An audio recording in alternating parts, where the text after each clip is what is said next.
After our fun little escapades into William and Kate Pravda, we are returning to A Royal Duty by Paul Burrell. Now, I tried to preface this when we started the book, but I think people are still confused as to why I'm so focused on reading this book. Despite all my UK connections, I am still an American normie, okay? I don't know anything about Paul Burrell, the reality TV star or media personality, and you know what? I'd like to keep it that way. I really couldn't care less what type of person he is. But every time I talk about this book, I get numerous comments saying he's a liar, he's a thief, he did X, he did Y. But one, we have to make sure we're not mixing up fact and fiction, okay? A person can be unlikable or even do questionable things, and we don't have to think that everything that comes out of their mouth is a lie. People can be shitty and also tell the truth. Like, we can't throw out the baby with the bathwater. Two, this book is a primary source. It is a first-hand account of a person that worked in the royal household during the 70s, 80s, and 90s. Someone who worked with the previous head of state, the current head of state, and one of the most influential and important members of the royal family, Princess Diana. Regardless of who he is one of the only sources that we have of somebody that doesn't work for the royal family's PR talking about how the palace operates from the perspective of someone who is a working class member. And regardless of who he is, his descriptions of how the royal family's business operates show us in detail that they are running their business in a way that would be unacceptable to us if it was a fucking McDonald's, let alone one of the most important families in the British Isles. And three, I want to highlight that Burrell's story is fucking bonkers. Before I dove into royal family commentary, I just assumed that the people that worked for the royal household were like super experienced in hospitality or graduated from like the greatest colleges for hospitality, got like degrees in it, worked their way up into the royal household. But according to Burrell's story, that is not the case. Instead, they accept very young, very green, very naive people to go work with them. Why did they do it that way? Why did they choose these really inexperienced people to work with them? Well, it's for the same exact reason that any other shady business or cult does it. Find the most vulnerable and most manipulatable people to work for you. Tell them this is an amazing opportunity, that this is one of the most prestigious, most important jobs that you could do in your whole life, and then manipulate and exploit those workers. Sometimes it's hard to understand that somebody can be a victim and also a bad person. There is no such thing as a perfect victim. Paul Burrell can be a victim of this system and also be a shitty person, okay? We can criticize Burrell for his actions while also admitting that he was exploited by this system, that he was manipulated by this system. And learning about his story can help us to understand about the myriad of other workers that work for the royal family that are in his exact same position, being told that their employers are divine beings on earth and being put in exploitative and frankly unethical working conditions. So with all that cleared up, let's dive back into the book, shall we? When we last left this book, Prince Charles was literally berating staff members for not covering up his affair well enough. So now the cat is out of the bag, which means that the rest of the family has to get involved in this marital strife. I cannot think of anything literally worse than having Prince Philip have to weigh in on your marriage. The family flits wildly between being like sympathetic to Diana to being like outright victim blaming. At Windsor, Prince Philip made it clear that everyone was upset by the biased account in the Morton book. He told the princess that everyone was suspicious of her involvement. The princess, by then in denial, insisted that she had not assisted the author. I honestly believe she was taken aback by the scale of what she had unleashed. So the Queen and Prince Philip are obviously not like impartial mediators in this whole thing, so they try to play the both sides argument, basically saying that both Prince Charles and Princess Diana had to like do things to compromise. Both the prince and princess were told that they must learn to compromise, be less selfish, and try to work through their difficulties for the sake of the monarchy, their children, the country, and its people. At the Windsor meeting, as Prince Charles listened, the princess made her loathing for Camilla Parker Bowles quite quite clear. She said that being able to express her anger openly to her in-laws was a huge relief. So the Queen asked for a follow-up meeting after this meeting, and Princess Diana doesn't go to it, so the Duke of Edinburgh, Prince Philip, decides to fire off a letter to her, pretty angry that she didn't go. It seems clear from all of these talks that they weren't actually thinking about what would be in the best interests of like the people involved in this marriage, but just avoiding the PR disaster of a divorce. Burrell claims that it was the best intentions to save the royal marriage, but like to me, that's not how it reads at all. It sounds like let's avoid divorce at all costs because it will ruin the monarchy. But they essentially decide to appoint Prince Philip as the mediator from then on out, which is a bad decision in my opinion. The inherent problem with using Prince Philip as mediator was that he rarely pulled any punches, and as someone who didn't understand the princess, he could hardly be expected to know how to handle her personality and fragile temperament. As impartial as he attempted to be, he wore steelworker's gloves for a situation that required handling with kid mittens. In a bombardment of correspondence, he upset and infuriated the princess with comments she described as brutal. She never shredded the letters. Instead, she tied them into a bundle and kept them, a deliberate preservation of the truth, and to back it up, she made several photocopies that she dispatched to friends she trusted. Burrell claims that it's a lie that these letters were curt and rude, but hearing what's in some of these letters, they were definitely fucking curt and rude. Because this like trying to understand Diana's perspective doesn't seem to be working, they decide to go with like the outright aggressive angle. It's classic like cult-like tactics, right? When being nice doesn't work, then they start to threaten you. It got worse before it got better. Prince Philip said that jealousy had been the cancer within the marriage. They also basically try to pull like the bitches be crazy angle. It says he also said that following the birth of William, her irrational postnatal behavior had not helped matters. Just absolutely wild to claim that like Princess Diana is crazy in this like postnatal phase when Prince Charles was actually cheating on her. That wasn't a lie. It wasn't just jealousy. It wasn't like all in her head. He actually was cheating on her. The irony of the vicious circle seemed lost on both Prince Charles and the Duke of Edinburgh. Blow by blow, their parental-like advice came wrapped in barbed wire. She had not been a caring wife. While she was a good mother, she was too possessive of William and Harry. Only in a royal world, where the nanny's hand rocks the cradle, could the attention and love she gave to those boys ever be misconstrued as overly possessive. But what stunned the princess was when Prince Philip raised the thorny issue of her husband's mistress. He wrote that she should have been grateful that her husband had initially cut himself off from Camilla Parker Bowles. Prince Charles felt that he had made a considerable sacrifice in cutting ties with her, and that the princess had not appreciated what he had done. In what universe is she supposed to be grateful that he originally cut off ties with Camilla Parker Bowles, which ended up being a lie anyway? He never cut off ties with her. So like, this is just absolutely bonkers. This is just the royal family ganging up on Diana to make her seem like crazy and the bad guy, and she's too possessive of the boy and stuff, trying to put all of the blame on her and make her feel bad for all of Prince Charles's bad actions. Classic cult-like tactics, right? Then came the knockout blow that had left the princess sobbing. Prince Philip had written, "Can you honestly look into your heart and say that Charles's relationship with Camilla had nothing to do with your behavior towards him in your marriage?" The princess was being accused of driving Prince Charles into the arms of the one woman she had tried to keep him away from. Even a year on, the idea made her blood boil. They are all the bloody same, looking after one another. This is disturbing on so many levels. To put all of this on Diana when she didn't do anything wrong. She literally didn't do anything.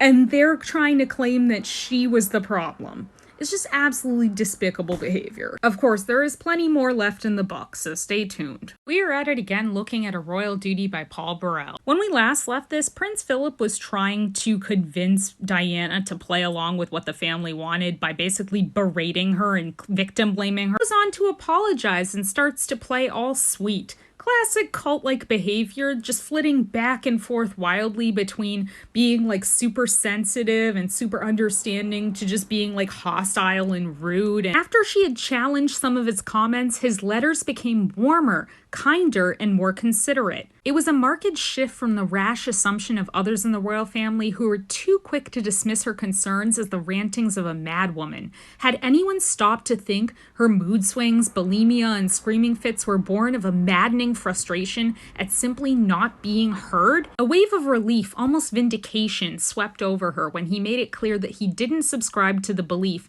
peddled by the warped ignorance of some in the Prince Charles camp, that she was mentally unbalanced or unstable. Now, my pet theory is that he probably did think those things, but was trying to like change course here and try to find some way to like keep her on their side. But at least it made her feel somewhat heard. But then we get this part, which I find so fascinating because I read Penny Junor's book on Prince William. And we get a shout out to Penny Junor here in Burrell's book. The princess's memory was sullied later after her death, when she was unable to defend herself, with the appalling suggestion that she had suffered from borderline personality disorder.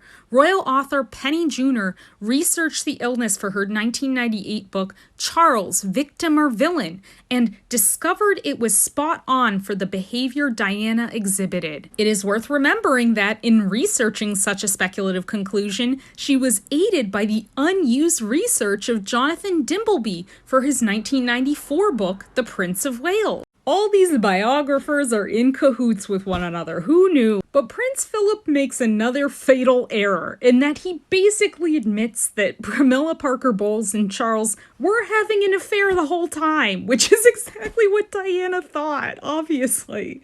He wrote, "We do not approve of either of you having lovers. Charles was silly to risk everything with Camilla for a man in his position. We never dreamed he might feel like leaving you for her. I cannot imagine anyone in their right mind leaving you for Camilla. Such a prospect never even entered our heads." That confirmed everything the princess needed to know. These guys are so stupid. That was exactly Diana's problem the whole time, was that she knew that they were having an affair, she knew that the family was hiding it from her, and then Prince Philip, in trying to be compassionate and sympathetic to her, basically admits that that was all true.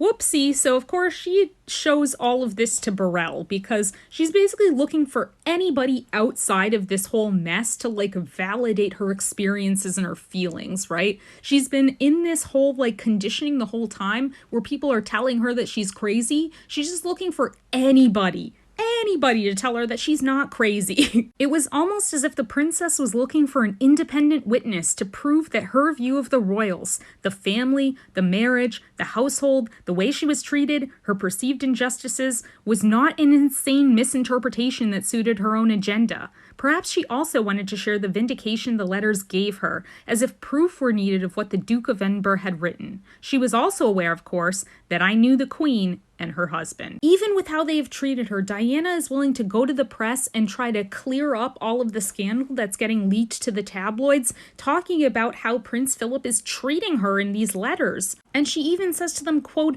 "The suggestion that Her Majesty the Queen and His Royal Highness the Duke of Edinburgh have been anything other than sympathetic and unsupportive is untrue." Even though it's totally true. The princess was again putting on a brave face at a time when all sides recognized that the marriage was at the point of no return. Nevertheless, the Duke of Edinburgh continued to plug away, determined to ensure that the business relationship between the Prince and Princess of Wales trundled on, wearing its mask of togetherness for the sake of the monarchy and the country. But of course, we know it didn't pan out that way, and everything broke down. But the staff didn't know anything about it. Nobody takes the time to think about how these decisions affect the staff that works with the Prince and Princess of Wales. Little did I know that earlier in the month, the offices of the Prince and Princess had been arranging a separation. At Highgrove, we were all in the dark, and the Princess had had good reason for not informing me because she knew the impact it would have on all of our lives. This change in the business is dramatic for the staff that works for them. One lady even becomes redundant. Him and his wife have to talk about what they're going to tell their children about leaving their friends and school, like where they've been growing up this whole time. But of course, these people don't think about how their decisions impact the rest of the staff. They just have to keep calm and carry on, I guess. They get pulled into Diana's camp, which makes them, quote, outcasts within the royal family household. And we get this deliciously evil line from Michael Fawcett, Prince Charles's valet. He says ominously, "Be sure which side you back.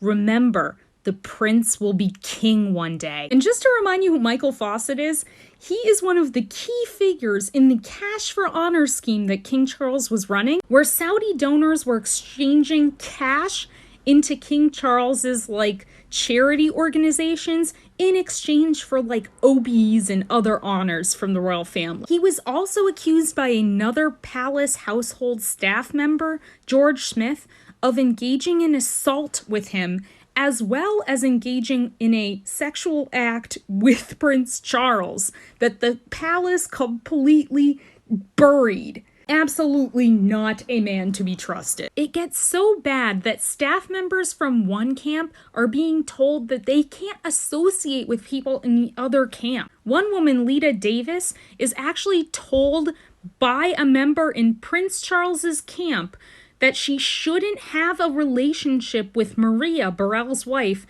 because she works for Diana. She says it was probably for the best that she stopped having contact with her. She then was given an even stiffer warning and told that she was not to discuss anything that went on at Highgrove with Maria, and then she resigned because good for her, I would not put up with this shit. The royal family thinks that it can tell people in the staff who they can be friends with. Why?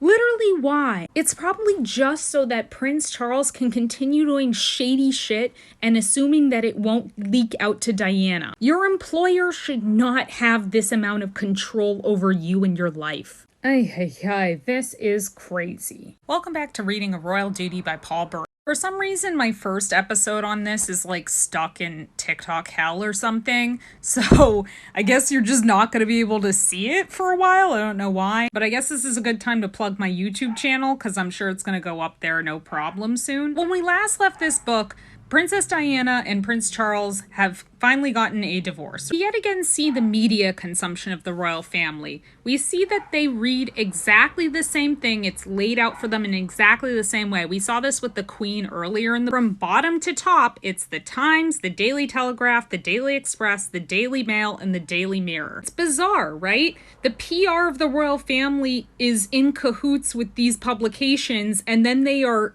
taking in that same content about themselves back to them. Isn't that wild? The information control within the family is just makes no sense whatsoever.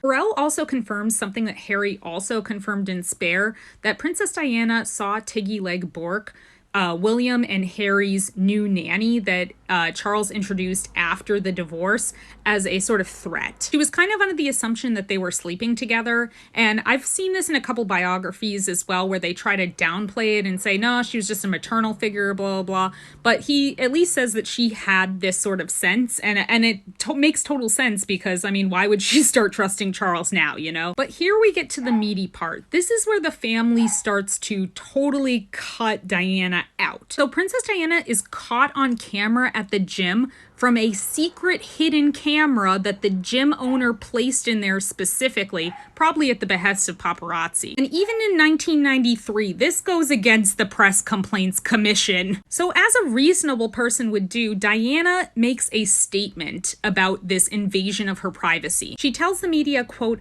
I hope you can find it in your hearts to understand and give me the time and space that has been lacking in recent years. When I started my public life 12 years ago, I understood the media might be interested in what I did, but I was not aware of how overwhelming that attention would become. It's almost like history is repeating itself, right? This sounds exactly like something that Harry and Meghan would say. It's the one thing for the media to be interested in some of the things that she wants to do, but that the invasion of privacy is getting to a level that's ridiculous, right? Having secret hidden cameras in the gym where you just want to go and work out. But as we see, the royal family, their line gets crossed whenever you complain about the media, because they want the media on their side at all times. The royal household, which felt it was an unnecessary, melodramatic statement, offered its usual amount of sympathy. The princess's name was withdrawn from the court circular, and she was not invited to the royal ascot. The princess had only asked to step away from the spotlight into the shadows, but found herself unceremoniously ejected from the stage door. The parallels are uncanny, aren't they? But the lack of boundaries, again, it doubles back on the person themselves, right? Because the family teaches you when you enter into the family that you should cooperate with the media. You should have a relationship with the media. And yet when something goes wrong, when they cross that boundary and start to invade your private space, then you start to feel like it's on you, that you are the fault. You are the one that's the problem. She cursed herself over the gym pictures because in cooperating with the media over the years, she felt she had given them the inch that had been extended into a mile. Of course, this doesn't stop the media at all. It starts to ramp up even more into this huge dye mania in 1994. I even like that he calls them, quote, Her Majesty's reptiles. He mentions that around this time is when Diana starts to go through her sort of like woo-woo, sort of trying to find yourself spiritual type of stuff, which is exactly what I think Harry is going through right now, sort of like at the end of Spare, getting into this idea of like going to healers and like, you know, gurus and stuff like that. It is very much like history repeating itself. I don't know about zodiac stuff, but I love this quote at the end where it says, quote, "The house is full of Geminis. William's Gemini, Paul is Gemini, and it's not easy." More awful press harassment. And we get a sense of just the kind of things that paparazzi do to antagonize people, to try and get a reaction from the celebrities that they're stalking in order to get a photo that's worth more, that has that angry look on it. They'd yell things like, "Look at you, you're a wreck," or "You're nothing but a tart, Diana." And then when she would naturally have a negative reaction to it, then they would take that picture of her crying in her car from being stalked and harassed by the media and use that to spin a story claiming that she's sobbing over her marriage. She hasn't gotten over Prince Charles. It's such a horrible, vicious cycle. Here we get some insight into Jonathan Dimbleby's book. And you know me, I love all these royal biographer things. Burrell notes the irony here because remember back in our last episode, the family was complaining about Diana working with Andrew Morton on his book. But The Prince of Wales by Dimbleby was in the works for 18 months. Quote, "So as the princess had faced royal wrath for her denied cooperation with Morton, Prince Charles's office, with his say-so, had been making his friends available to speak on his behalf, dressed up as the 25th anniversary celebration of his investiture as the Prince of Wales." The hypocrisy is kind of shocking, right? While they were criticizing Diana, while they were trying to make her feel bad and saying that that was the problem, that was what was going to ruin the marriage, Prince Charles was doing the exact same thing, and the whole family knew about it. He also points out the hypocrisy in this idea of saying that Diana was this like master manipulator of the media, but she also clearly was struggling with the media behind the scenes. So like that story doesn't add up, right? After Prince Charles has gone on camera and confessed to adultery with Camilla Parker Bowles, Princess is sitting at home saying, "How am I gonna go out there and face them?" He notes, "If only the misinformed cynics who painted her as a hard-nosed media manipulator determined to make the front pages could have heard her. I think it's very reminiscent of how Meghan is being portrayed in the media right now, where she's supposed to be this master media manipulator. But if you actually talk to anyone that like has seen her behind the scenes or like thinks about it for 2 seconds, you'll think, wait a second, that doesn't make any sense. They don't actually want this media. But the last note we're going to end on for this episode is talking about the staff, because again, we know all of this stuff about what happened with the royal family, but think about the staff in all of this. Think about what they had to go through with all of this reshuffling, with all of this palace intrigue. Unswerving support and loyalty carry no conditions, especially when they are expected. The going clearly got tough for those who felt sidelined, and they jumped ship far too readily, some before they were pushed. They will have convinced themselves that they never saw the writing on the wall. Others, with a consuming devotion, tried to hang on, but their P-45s arrived through a misunderstanding of their motives. Their exits were terrible to witness. Some true friendships were terminated for good with a knee-jerk based on misunderstanding or misinformation. There was always an inherent risk in growing too close to the princess. The heartbreak of knowing, loving, and then losing the intoxicating friendship of a phenomenon, either by choice or otherwise. Staff who have devoted themselves to this institution, that have worked undyingly, loyally to this family, are just being let go because of all of this miscommunication going between the two households. For the royal family to sit there and say, we treat these people like family, these are our family to us, but then when the going gets tough, they're willing to just let these people go unceremoniously. It's heartbreaking. It's horrible. This is a work environment, and this is how people are being treated. And unfortunately, this happens with Burrell's wife, Maria. Stay tuned, because we're going to get to her story, and it's sad.